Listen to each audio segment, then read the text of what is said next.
Madame la Présidente Nima Goudiaby se prépare.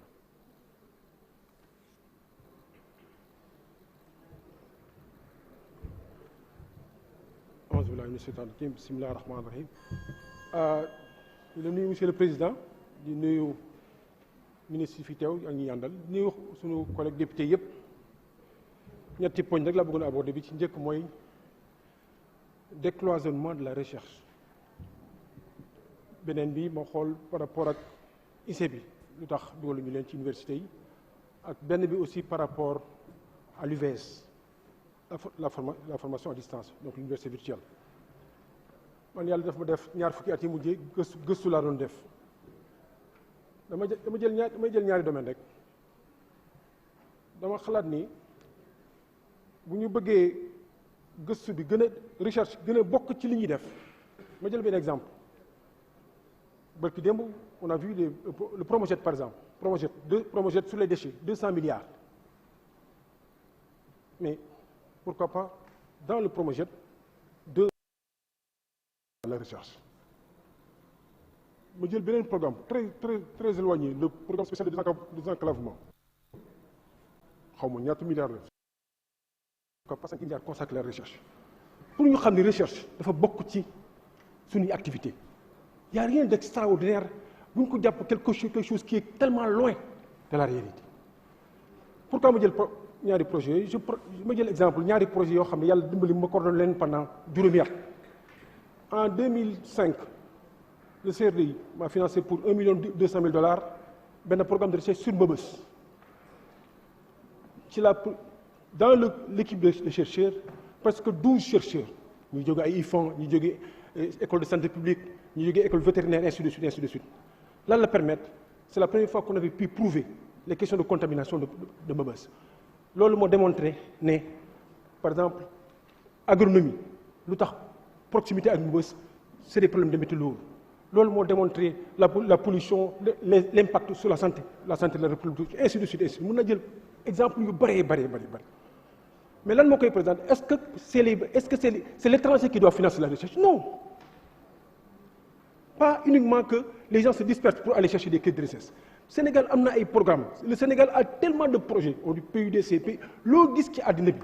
recherche mën na ci jaxasoog développement mën na ne sur tous les programmes qu'on a présentés ici à l'Assemblée nationale recherche mën na ci am place am lan lay permettre moo tax moi je pense beaucoup plus à une agence nationale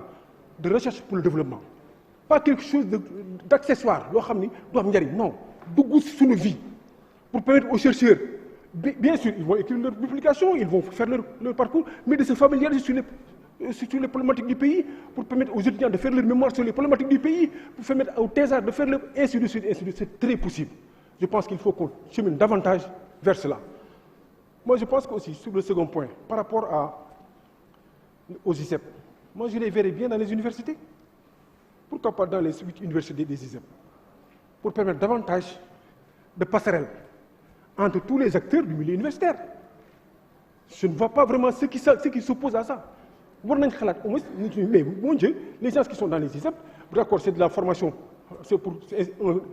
la formation supérieure pour les métiers mais pourquoi pas dans les universités il y a quand même au moins un contenu de 30% de formation générale dans les ICEP qui peut être facilement donné par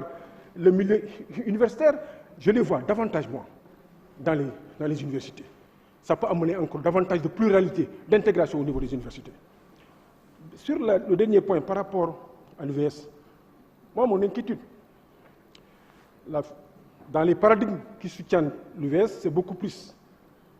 il y a des personnes qui sont des personnes à mobilité réduite les travailleurs souvent qui sont très empêchés la formation à distance peut les aider am na ñoo xam ne ils sont dans des régions très éloignées la formation à distance peut être une bonne opportunité mais ce serait dommage que ça ne soit uniquement là que pour absorber les effectifs pléthoriques ce serait dommage c'est vraiment pas ça peut être une des vocations mais ça ne doit pas être en tout cas la première université du Sénégal au niveau effectif ne doit pas être l'université virtuelle du Sénégal je le pense très sincèrement je pense que aussi ceux qui ont fait l'université c'est pas uniquement les enseignements qu'ils reçoivent au niveau des salles de classe la fréquentons ensemble ñun ñëpp ñu def université ñu dem jusqu'au doctorat la fréquentation que nous avons dans le milieu universitaire c'est une forme de formation faisons beaucoup attention. Je ne veux pas que l'Université virtuelle du Sénégal soit la première université du Sénégal. Je vous remercie. Notre collègue Nima Koudiaby a la parole et se prépare notre collègue Aïcha Touré.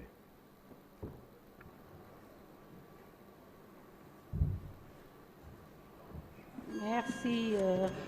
Président. Monsieur le ministre des Finances et du Budget,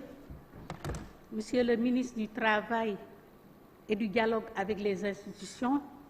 Monsieur le ministre de l'Enseignement supérieur, de la Recherche et de l'Innovation, et toutes vos équipes qui vous accompagnent. Je voulais juste adresser un salut particulier à votre secrétaire général, Farisei, qui fut préfet à Bignona, et à mon frère Moustapha Lo Diatta, qui est le directeur du CROUS de Ziguinchor.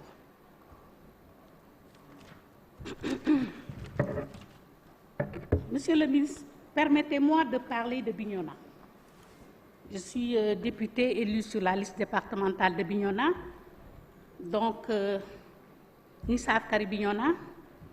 ni Salou. Je voudrais parler en fait de l'ISEP de Bignona. Nous, on aimerait que l'ISEP de Bignona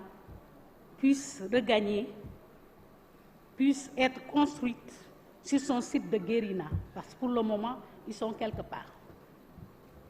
Également, la mise en place de serres solaires agricoles pour accompagner la formation et l'insertion des jeunes. Monsieur le ministre, la mise en place d'un incubateur pour propulser l'insertion des sortants à travers l'entrepreneuriat. Monsieur le ministre, exhortez les collectivités territoriales. Vous êtes un président de conseil départemental, ce qui permettrait d'accompagner les diplômés pour l'accès à la terre à des fins entrepreneuriales. Monsieur le ministre, améliorer le cadre de vie, des conditions d'études et d'hébergement, de restauration de nos étudiants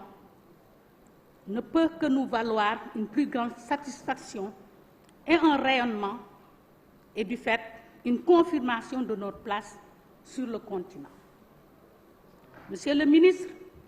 la vocation sous-régionale de l'Université Assane Seck de Ziguinchor doit être renforcée. Et j'insiste là-dessus, du fait de sa position géographique, ouverte sur la Gambie ainsi que les deux Guinées.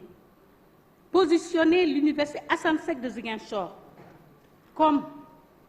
acteur de développement pour le Sénégal, potentiel de recherche à valoriser